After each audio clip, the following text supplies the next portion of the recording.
अगर आप भी नेटिव स्पीकर्स की तरह बोलना चाहते हैं और इंग्लिश में नेटिव स्पीकर्स की तरह साउंड करना चाहते हैं तो इसके लिए आपको ज़रूरी है समझना कि वो किस तरीके से बोलते हैं।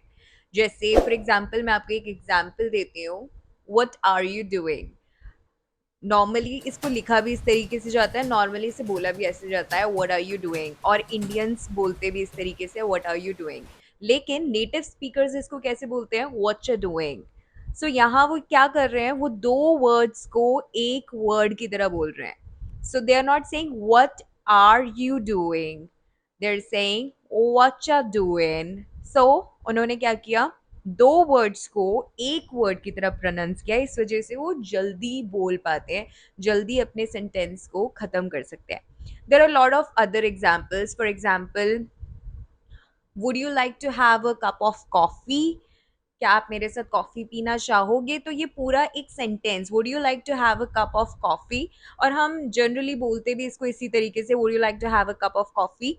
लेकिन जो नेटिव स्पीकर्स है वो इसे कैसे बोलते हैं, यहाँ पर इन्होंने वुड यू लाइक नहीं बोला, would you like to have a cup of coffee. So अगर आप इसे प्रैक्टिस करेंगे, इन सेंटेंसेस को प्रैक्टिस करेंगे अपने डेली लाइफ में, तो आप भी एक नेटिव स्पीकर की तरह बोल सकते हैं। It's not that difficult. इसके अलावा जैसे कि आप बोल सकते हैं would you like to hang out, इसकी जगह वो बोलता है wanna hang out. Wanna hang out, native speakers क्या करते हैं, वो शॉर्ट में सेंटेंस को कंप्लीट करते हैं। Wanna hang out, would you like to hang out, कितने वर्ड्स हो गए? वाना हैंग आउट, टू वर्ड्स।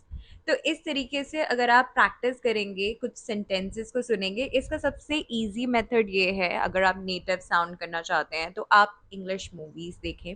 जिस तरीके से, फॉर एग्जांपल, अगर आपको इनिशियली समझ नहीं आती है तो आप सबटाइटल्स को पढ़ें और ध्यान से सुने कि वो कौन से दो वर्ड्स को कनेक्ट करके कौन सा नया वर्ड किस तरीके से उसे प्रोनाउंस करते हैं।